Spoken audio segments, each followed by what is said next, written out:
Kahit may isa pang meeting this week sa Media Quest Holding si Willie Revillame para sa game show niya na makaka-back-to-back sa TV5 ng noontime show.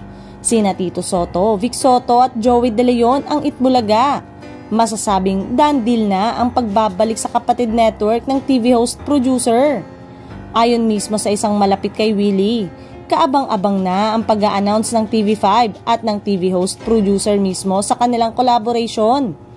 Inusisa rin ang taong malapit kay Willie kung sino-sino ang magiging co-host sa bagong show nito pero bawal pa raw sabihin. Sabi lang ng source, magugulat kayo sa mga magiging co-host. Hindi pa naman final lahat pero may mga nasabihan na si Willie. Actually, marami na nga ang nangungulit kung sino-sino sa mga makakasama ni Willie sa TV5 pero ayaw pa niyang ipasabi. Wait na lang natin matapos yung isang meeting pa ni Willie sa mga taga Media Quest Holdings. Samantalang, mismong mga nakakasama ni Willie sa kanyang mga lakad ay nagugulat na sa sobrang pinagkakaguluhan ng TV host producer sa mga lugar na pinupuntahan nila. Sobrang miss daw talaga ng fans, supporters si Willie. Na-excite sila nang makita si Willie.